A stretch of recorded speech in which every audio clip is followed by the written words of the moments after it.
Om Guru Brahma Guru Vishnu Guru Devo Maheshwaraha Gurureva Parabrahma Tasmai Sri Guruve Namaha.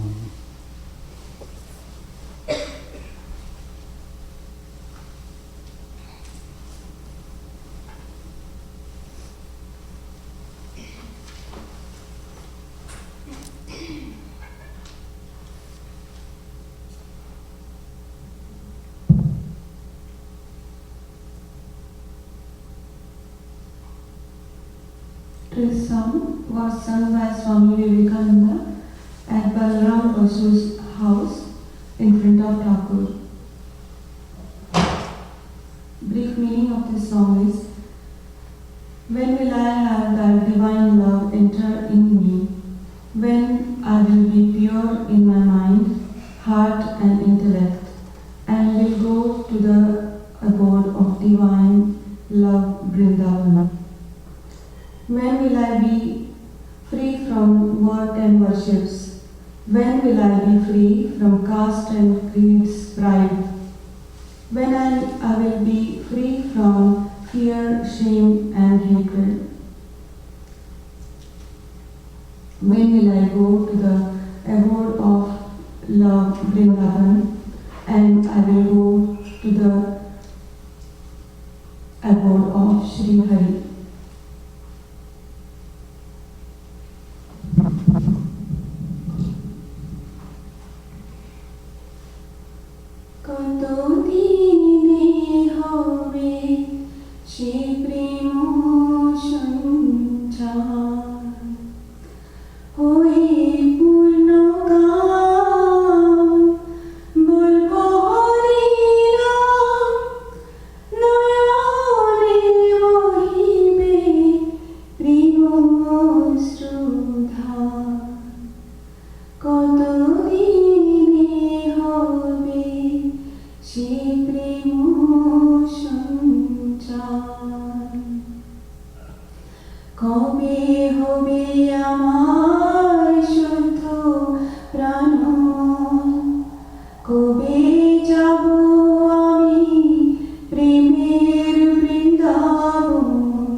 হয়ে পূর্ণ কাম বলবো হরি নাম নয়নে বহিবে প্রেম শ্রুধার কত দিনে হবে সে প্রেম সঞ্চার কত দিনে হবে সে প্রেম সঞ্চার।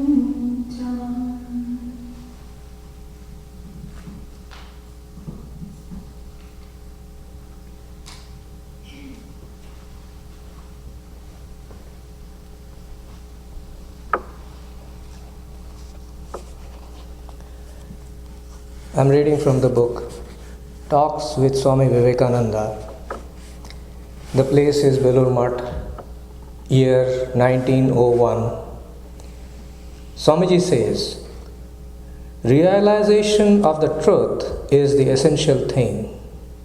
Whether you bathe in the Ganga for 1,000 years or live on vegetable food for a like period, unless it helps towards the manifestation of the self, know that it is all of no use. If, on the other hand, anyone can realize the Atman without the observance of outward forms, then that very non-observance of forms is the best means.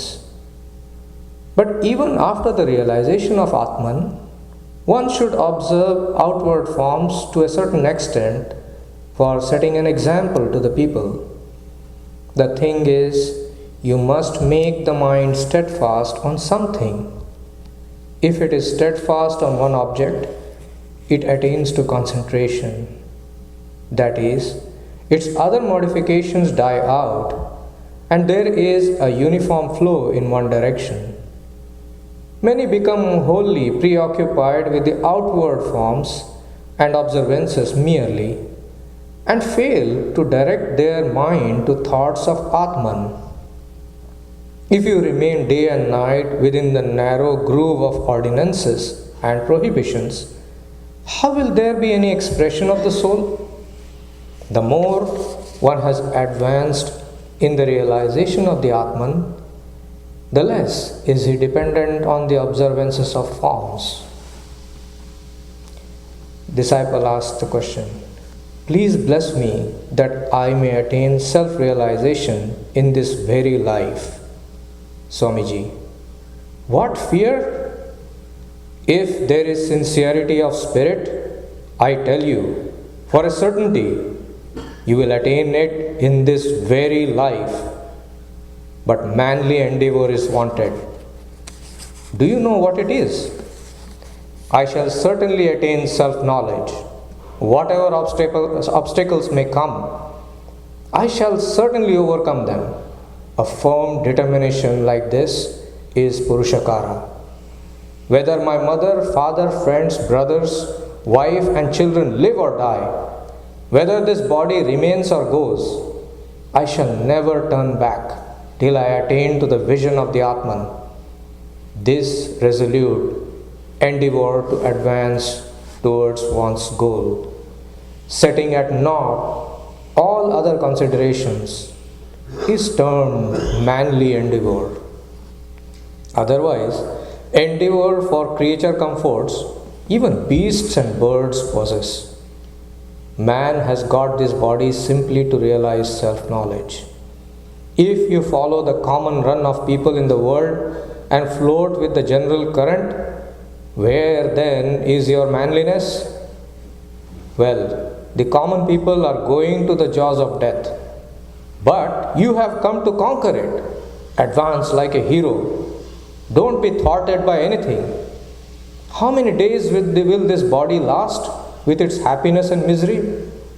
When you have got the human body, then rouse the Atman within and say, I have reached the state of fearlessness. Say, I am that Atman in which my lower ego has become merged forever. Be perfect in this idea, and then, as long as the body endures, Speak unto others this message of fearlessness. Thou art that. Arise, awake, and stop not till the goal is reached. Yes.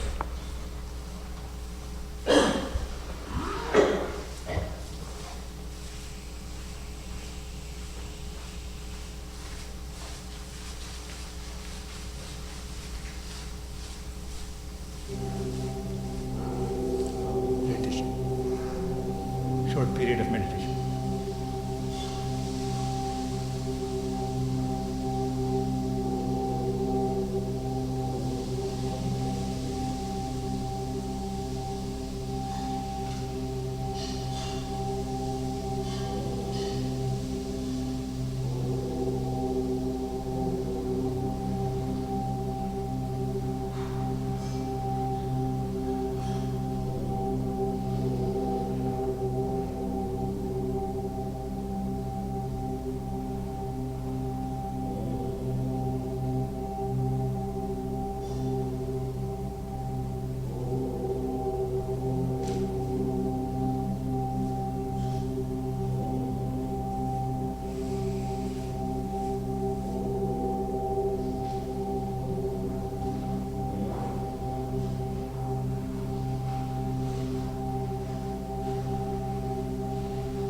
Shanti, Shanti, Shanti.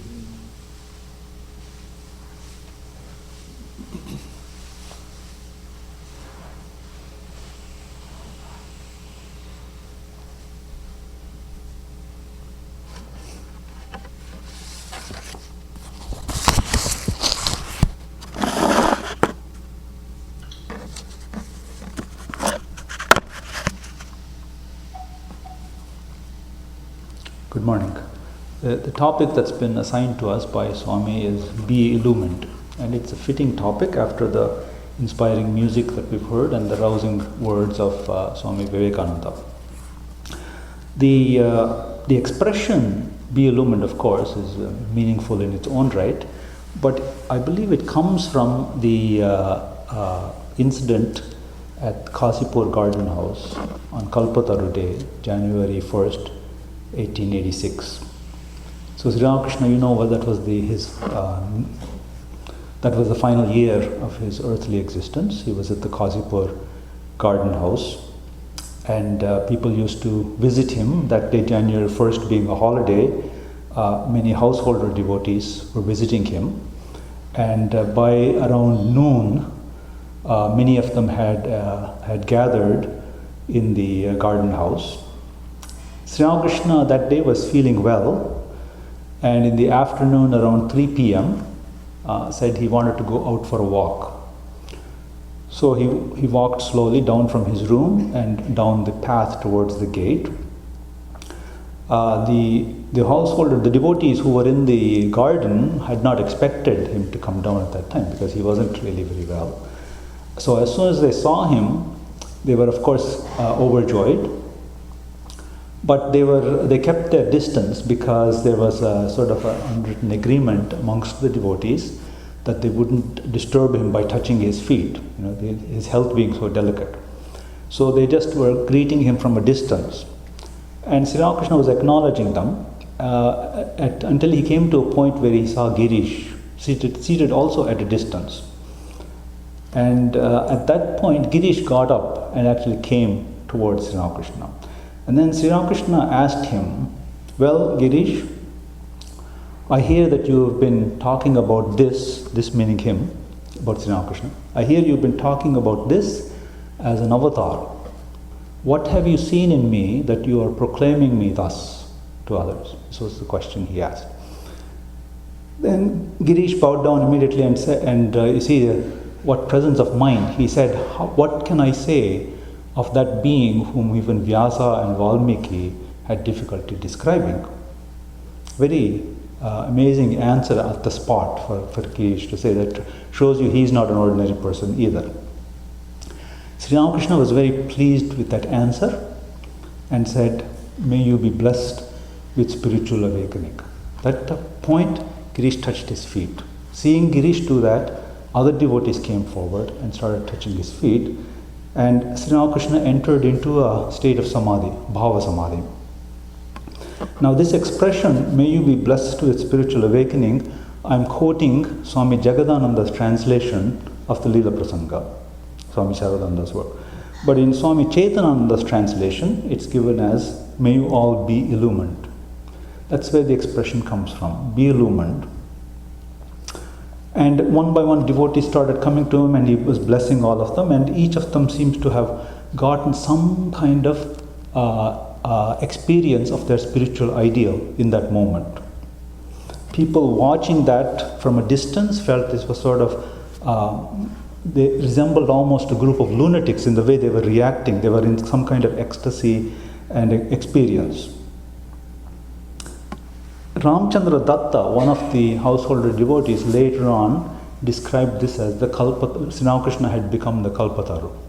And that name has stuck. Now, even now we observe the Kalpataru Day, January 1st.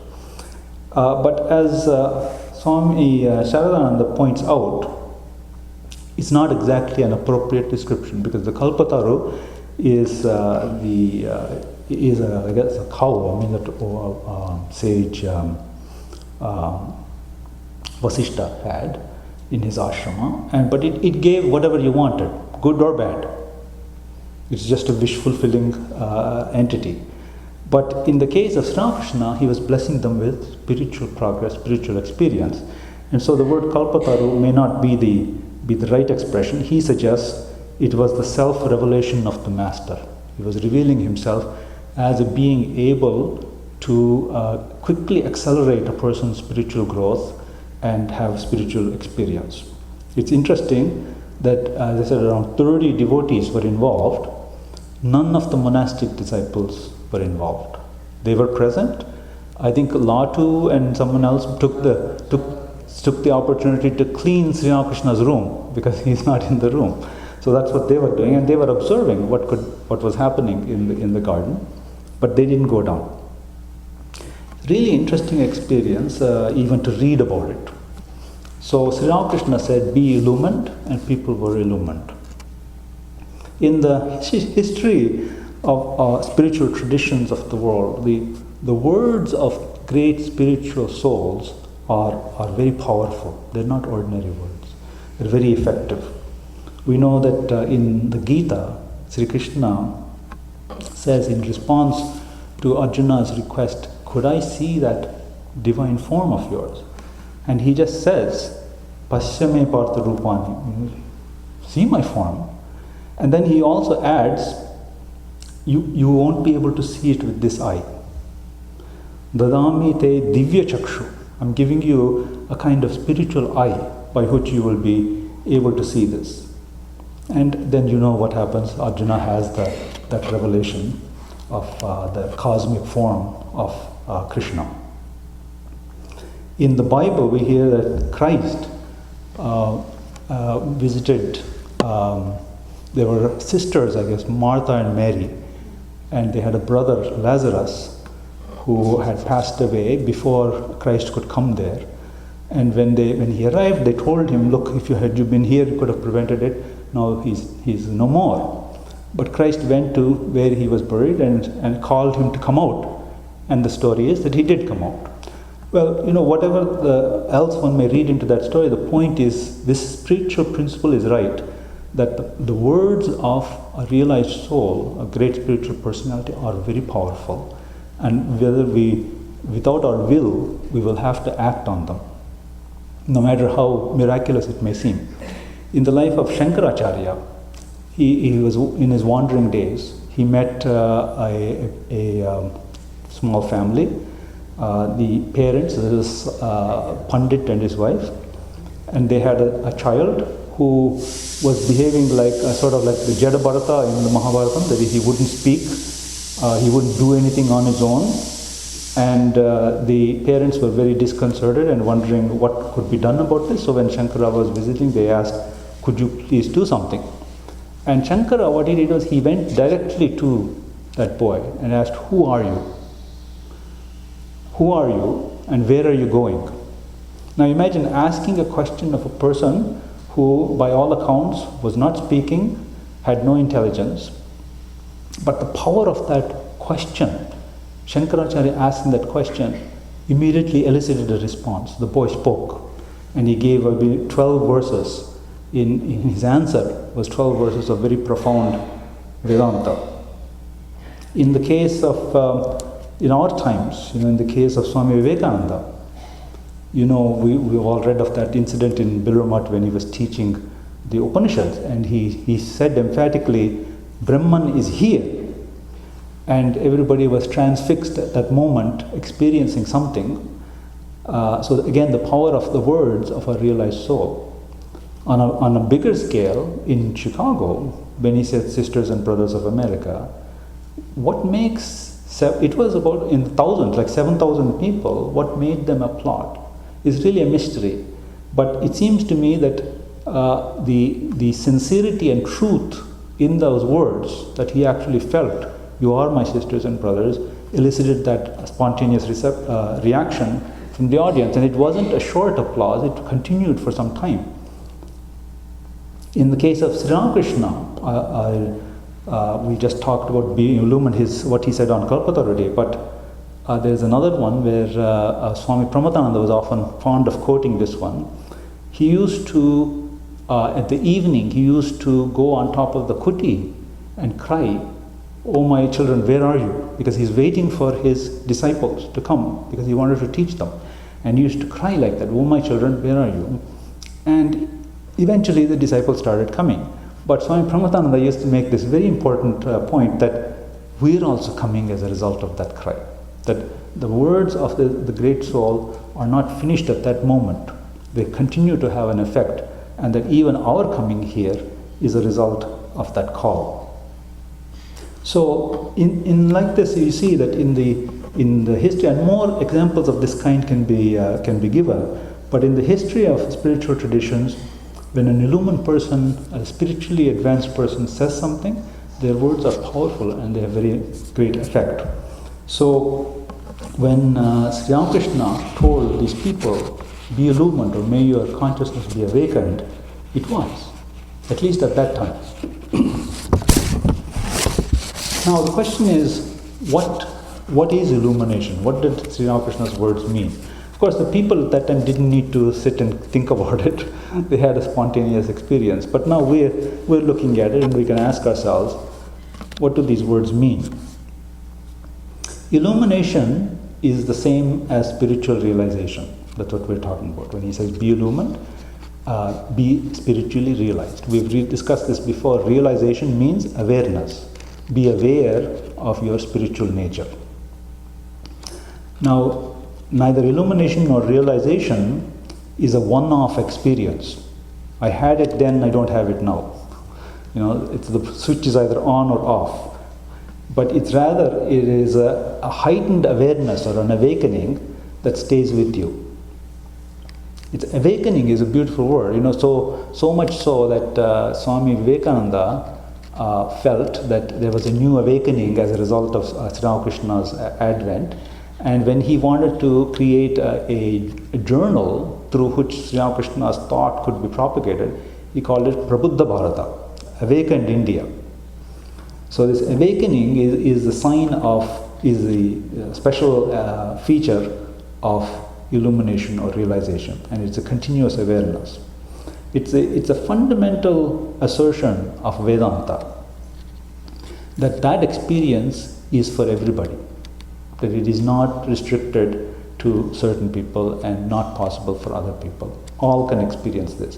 If I will explain this more from philosophically, but But you see, in the case of experience with Sri Krishna, he didn't say you will and you will not. He said be illumined, and all people who came in contact with him had that experience.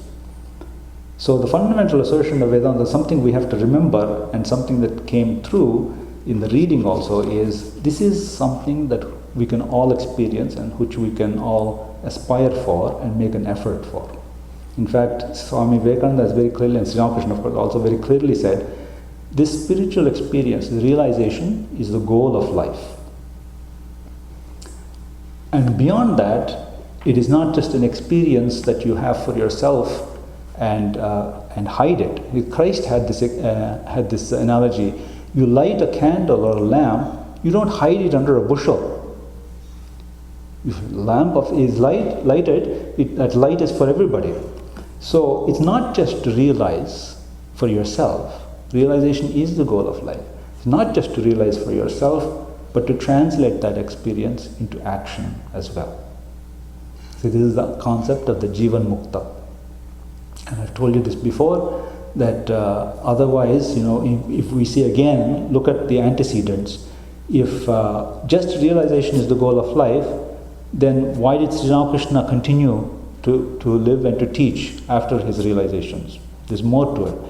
Why does the Gita not end with chapter 11, with Arjuna's Vishwarupa Darsana? The point is, it is not enough that ideal, that goal may be high, we may think it's difficult to achieve, but even that is not the end. It is to realize and to translate that realization, that experience, into action. Realizing and acting, you see, is not only that which is beneficial or conducive to our own well-being, it's also what will conduce to the well-being of the world. See, we are in a world that is perhaps very confused, many things happening. We worry about the world, about the future of the world, and we wonder what we should do about it. What is our responsibility? What can we do?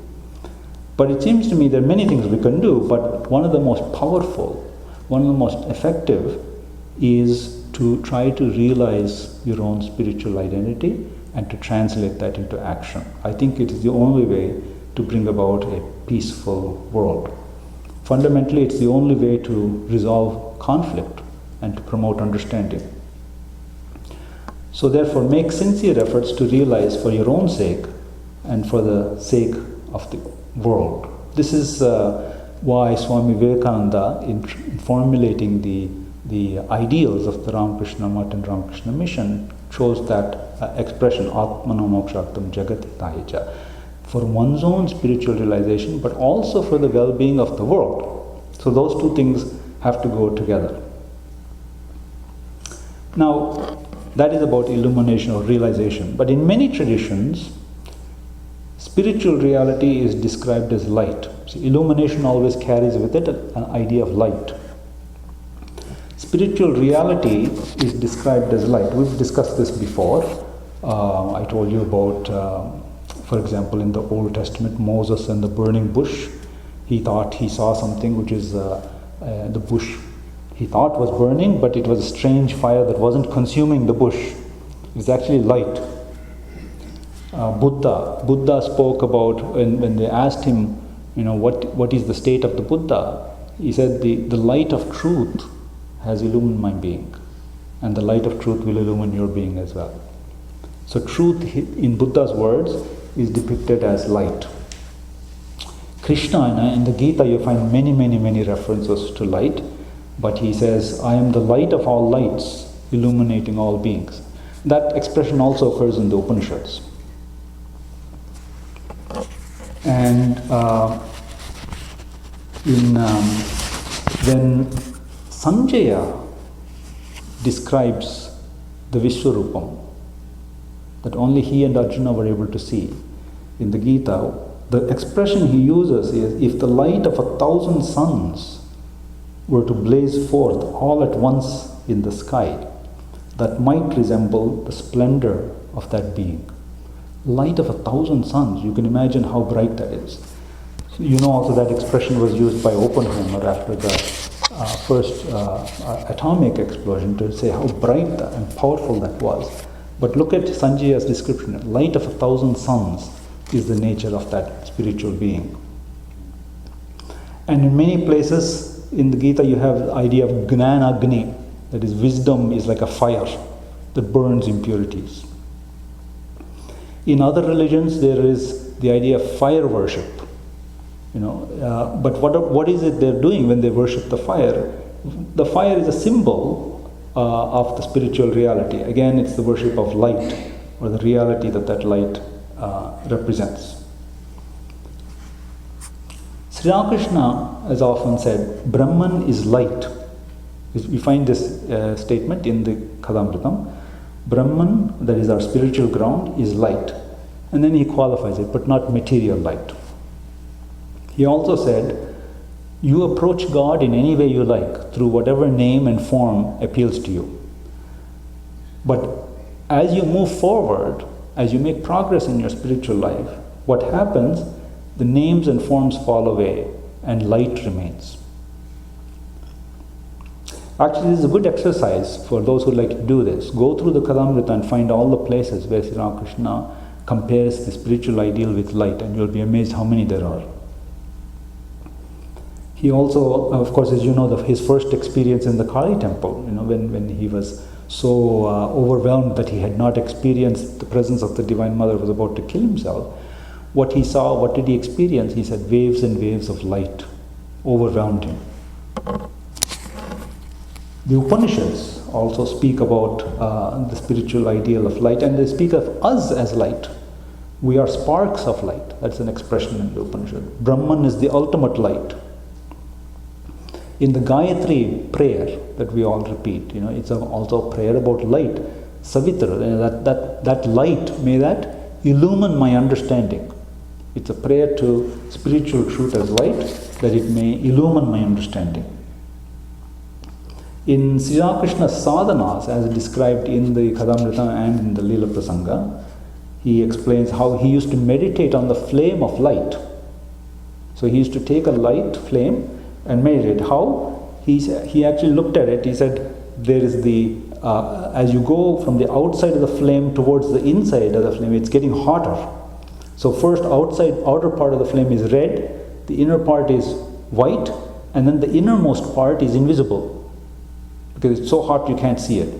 And he compared, and he would meditate on that, saying the outer part, the red part of the flame, corresponds to the gross body.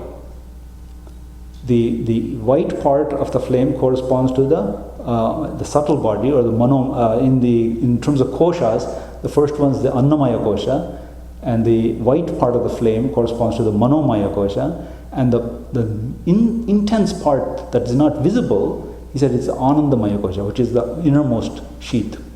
So he would meditate like that on the light. So not only is it a symbol of the reality, but it can be used in sadhana. And this is also a matter of experience. So that being the case, now we've already said illumination is our goal. We may think that we have many goals in life. If we ask ourselves what is our goal, you may reflect on that and start listing many things that you think are goals. You may think you need many things. You may think you want many things, either for your survival, for your happiness, for your fulfillment, either on the material plane or the psychological plane. Eventually, though, we come to a point where we realize that it's not enough. It's not bad, but it's not enough. There's something missing. Why is it not enough? Why is it that these ideas that I have, the things that I want, the things that I need, why is it that they don't hold my satisfaction beyond a certain point? Why do I come to the feeling that it's not enough and it's not satisfactory? The point is that all of these things are impermanent. They have a beginning and they have an end. The very aspect of them that conduces to my happiness will also contribute to my sadness. Because when they're with me, I'm happy. When they're not with me, I'm sad. What causes happiness will also cause sadness. You know the story of Vishwamitra, the rishi. Actually, he was a king first. He was a king. And he came into contact with Vasishta. And he and his whole retinue actually visited Vasishta's ashrama. And there he came to know that Vasishtha had this cow that could grant any wish. And he wanted that, being a powerful king, he said he should have the best things in the kingdom. So he asked Vasishtha for it. And Vasishtha said, it's not a thing for me to give, it's part of our family, it's our community, so he cannot have it. But Vishwamitra, not being, for a moment, being blinded by the fact that he's talking to a sage, decided that he's, as a powerful king, he will actually take what he wants.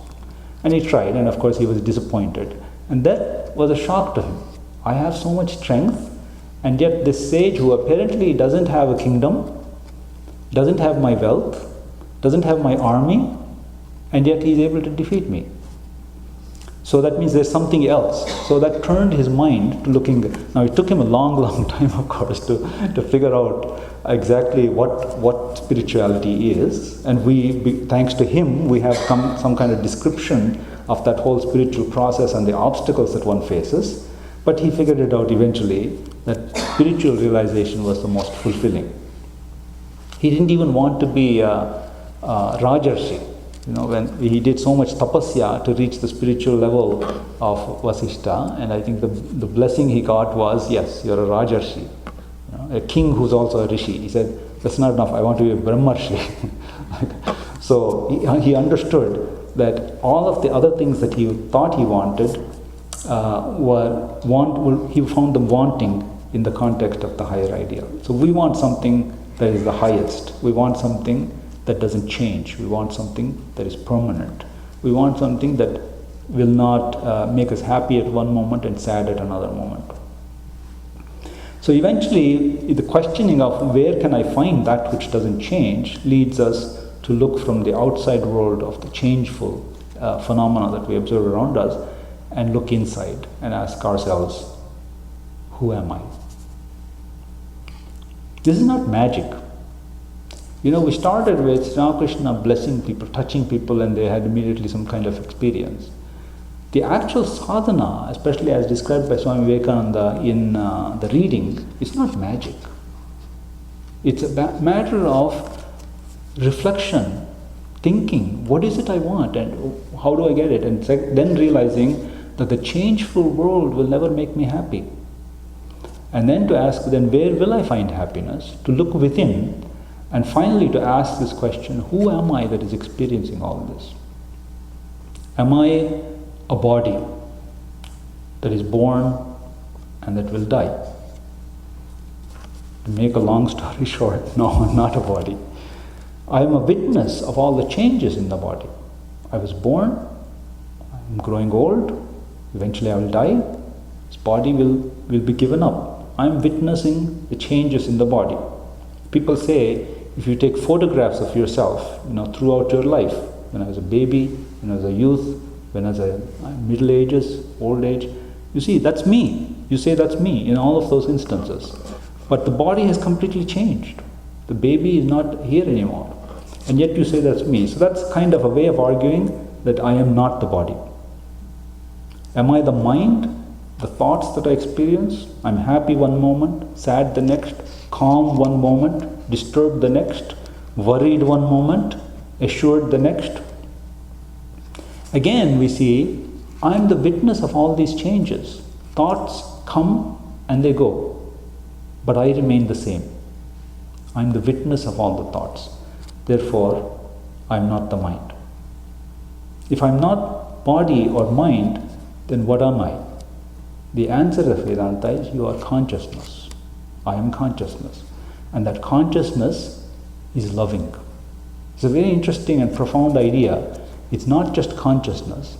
Consciousness and love can never be separated. That's why it is called loving consciousness, or Chidananda Rupa. It's a very, very significant shift in attitude that takes probably a lifetime or many lifetimes before it happens. We start with outer experiences and we get carried away with that. At some point, sooner for some, later for others, but for all of us, we start asking, what is this all about? And how do I find something that is unchanging, that is permanent? And how do I find peace that is real?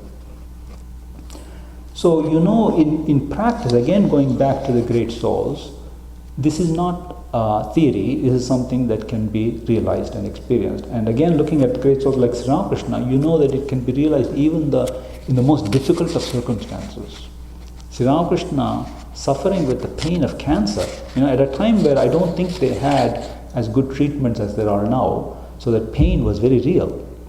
But in the midst of that pain of cancer, he could still say, let the body know its pain, mind you be cheerful, be peaceful. So therefore we know from that experience that it is possible, it is real.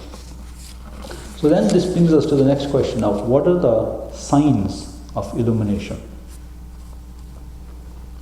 So they say that illumination, remember, is always behind there's the imagery of light.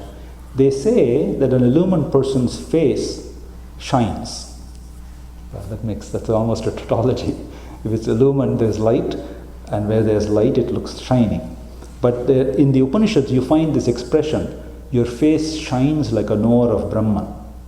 You remember in that Upanishad where Shvetiketu is sent to take care of some cows, and in the process, and he's told to return to the teacher when there are 1,000. Now, mind you, I don't know if you've thought about this.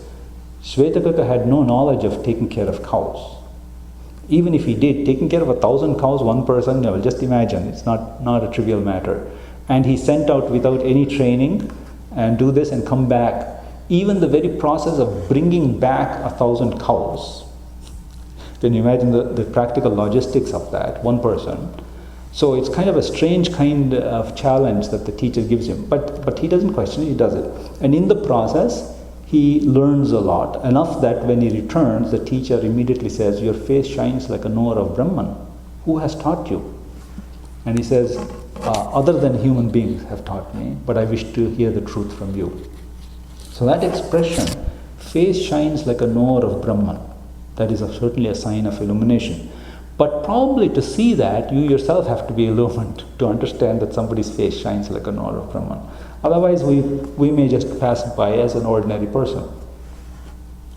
But there's another thing that people say. In the proximity of an illumined person, one spontaneously has spiritual thoughts. That is what some people say. In the proximity of an illumined person, one spontaneously has spiritual thoughts. And you feel like engaging in spiritual practices. Sometimes I see this, I notice this in during a lecture, some people start doing japam. I take it as a good sign because they're caught up in the spiritual theme that's being discussed. They feel like doing spiritual practice. Unfortunately, that's not the right time to be doing it, but that's when they're doing it.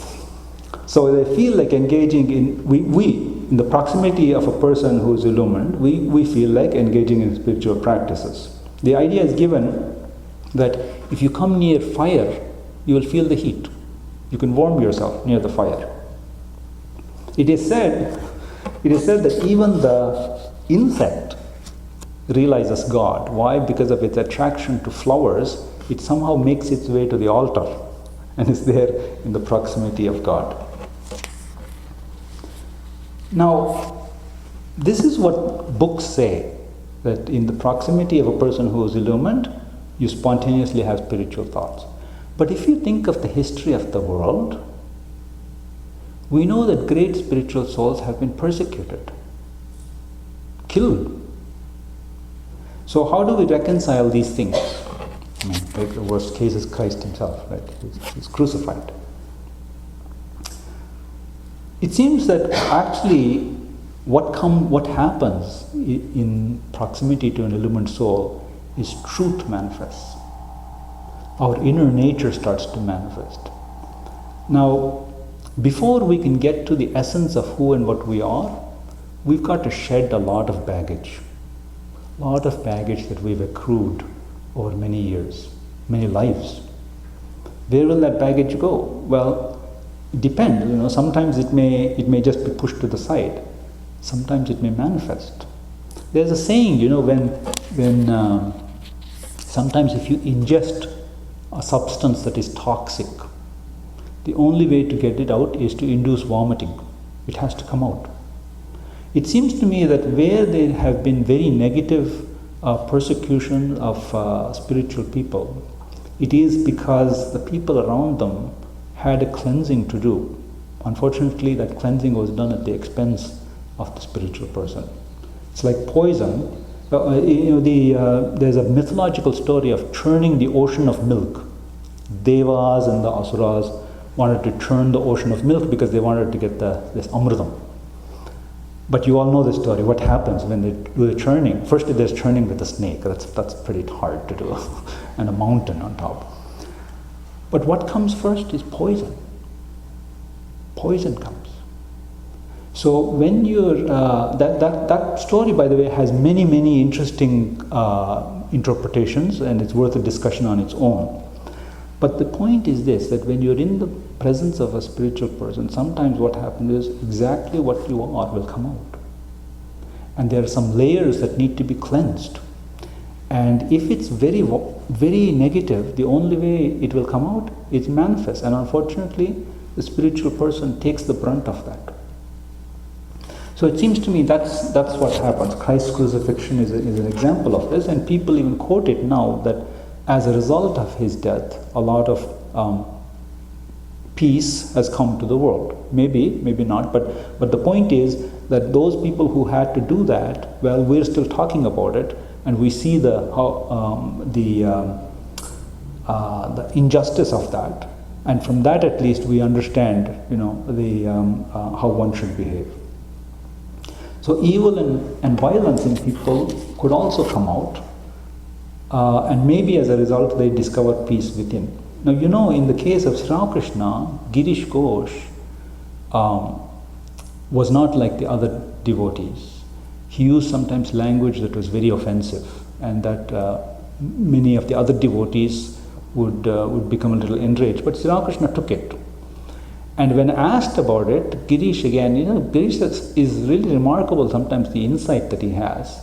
He said, like Kaliya, what else can I give? Poison. Well, I think the truth in that story is this, that that cleansing had to take place, and only somebody like Sri Krishna could take the brunt of that, until a point came where Sri Krishna's whole demeanor changed, Girish Ghosha's whole demeanor changed, and he behaved properly. So the sign of illumination, they say, is that in the proximity of such a person, one spontaneously has spiritual thoughts, but don't hold your breath for that. It could be a mixture. Individually, though, the best indication seems to me that fundamentally the test of illumination is not anything mystical. It's not a mystical experience at all. Because remember, in the case of Sri Krishna's incident at Kasipur, none of the sannyasi disciples were there. And those who saw it didn't feel any need to go and touch his feet and have that experience. So I find the best indication of illumination, maybe the real test and the ideal that's given to us, is what Holy Mother said. Namely, how do you know somebody has experienced God or has had spiritual illumination? So there are three things, three criteria. If you find somebody who is unselfish, all-loving, and deeply concerned for the well-being of others, then you know that person is illumined. That seems to me the best test I've ever heard of, because it gives me also what I should do, how I should behave. If the sign of illumination, of realization, are these three qualities: being unselfish, being all-loving, and being concerned about the well-being of others, those are things I can practice now. And so they will accelerate my actual experience. So if we take this now and carry it forward, what it means is it has implications into the second thing that I said before, namely, illumination is not just about your personal experience, but translate that into action, the way we interact with people or interpersonal relationships. The old view, and a view that you still find repeated in many traditional accounts, is if you want to have spiritual illumination, withdraw. Withdraw from the world, withdraw from the activities, and dive deep within yourself. Even Sri Krishna sometimes would say that. But the new view, I think if you understand in fullness what Sri Krishna is saying, and thanks to Swami Vivekananda we do, the new view is not to withdraw but to engage. Engage with everyone and try to understand and relate. And it seems to me in that process we have a chance of making rapid progress. I'm not saying then that you do without traditional practices. You still need prayer, meditation, japa, reflection, study. All of those are important components of spiritual life. But the point is, spiritual practices become more effective if you can engage in them not just for a few hours in the morning or the evening, but all day. Now, how many of us are going to engage in japam all day or study all day, no matter how much we like that? Most of the time is spent in interacting with people. And so imagine if you can integrate that into your spiritual practice, what happens is you have the potential of continuing your spiritual practice all day, wherever you are, in whatever situation you're in. Most of our day is spent in interpersonal interactions. If we can reflect on them and if we pay attention to them, we uncover many issues about ourselves. Not about the other person, about ourselves. I'm not looking for issues. But I just be alert. I find many issues that I can discover. And if we can somehow or other deal with that, that will strengthen the other practices as well. The two things, of course, are not unrelated. My meditation and japam and study and my interpersonal relationships are connected. But if most of the day is spent in interacting with people, and if I can convert that into a spiritual practice, imagine how quickly my progress will be. And it'll, as I said, it'll have an effect also on our meditation and japa. So illumination, as I said, is not an on-off switch. It's not a binary state. It is a process.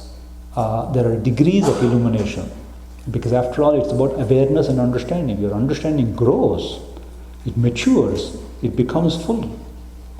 And so therefore, when we talk about illumination, it's a progress. It is relative to where we are. Sometimes you find in the scriptures the expression that in a dark room, if you bring a light, the darkness doesn't go little by little, it goes all at once. You've heard that expression? Actually, it's not true. Darkness goes little by, because it depends on how powerful light you use. Suppose you're in a dark room. Okay, if I turn on all the lights, yes, the darkness has completely vanished. Suppose all I have is my cell phone. Maybe I have a flashlight app. I can see a little bit in that area. Darkness has not all vanished. Only the darkness in the vicinity of this light has vanished. Right? So according to that, you see, darkness will vanish, but it is according to our efforts and our state of progress. So that's what I mean, that illumination is a progressive thing. So we need to reflect on where we are, what our circumstances are, and what our goals are, and that way we slowly grow and navigate properly and accomplish our goal of realization and illumination. It's not also that we're starting at zero. We're all illumined now to a certain extent, otherwise what are we doing here? And we know this, that there is degrees of illumination from the gospel itself, Kalamritam. Sri Krishna says in one of his soliloquies with the Divine Mother, or his conversations with the Divine Mother, asks about M, and says, Mother, why have you given him only this much light? You think M is pretty profound, if you say he only got this much light. But then he answers the question himself, oh, I see, that's sufficient for the work you want him to do. So whatever the mystical meaning of that, from that we gather that we are all illumined to a certain extent, and it's a journey, it's a progression. So, but not a binary thing, I'm illumined or I'm not, it's a progress. So the real question for us then is, how do we intensify our state of illumination, and how do we grow in that? Here the reading that we heard is actually very important. It is, a lot of it has to do with self-effort, the efforts that we make. A lot of it has to do with wanting to reach that goal. Wanting is very important, that we want to make it happen. So for that, you need to make some hard decisions. We need to make some hard decisions. We need to make hard decisions about our life, the way we live our life, or maybe even our external circumstances. What job do we have? What friends do we keep? What is our schedule like? What is the relationship of all of that to our spiritual goal that we've asserted? How do we spend our time? What's our way of thinking? How do we react to people in situations? All of these have to be examined, and sometimes some really hard decisions have to be made. The Gita says, Uddaret Atmanatmanam. You raise yourself by yourself. That means that, don't expect some kind of miracle. Okay, yes, Sri Krishna was there that day. He touched people, they got illumination. I don't even deny that Sri Krishna is still present and able to help us in our spiritual life. But I'm not holding my breath for that. I have to make my efforts. And so to raise myself by myself, I have to examine all these aspects. So having said all that, it is actually what happens in practice is a combination of the two. Self-effort and divine grace. It's a combination of those two. So illumination is a combination of our effort and divine grace. In the Gita, Krishna uses the expression, Dadami buddhi yogam tan yena mam upayantite. I've given you the intelligence, use it and reach me. He explicitly says, I've given you the yoga of buddhi, intelligence, reasoning. Use it and reach me. That's on the side of self-effort. On the side of grace, Ramakrishna has said that the breeze of divine grace is always blowing. Unfurl the sail of your mind. So breeze is comparing us as the spiritual aspirant to a boat on water, a sailboat. And if there's a nice breeze, it moves very easily and quickly. But not if the sail is not unfurled. So he says, open your mind, make your efforts, then you will feel the powerful effect of divine grace. Then in the course of time, we will be illumined. So this is a beautiful topic on which we can say much more. All of you can say much more, I'm sure, as well. But the prayer is there, be illumined by Sri Ramakrishna on January 1, 1886. But it is still a very powerful prayer that is still reverberating, and we can think of that and make our efforts so that we also accelerate in our progress towards illumination.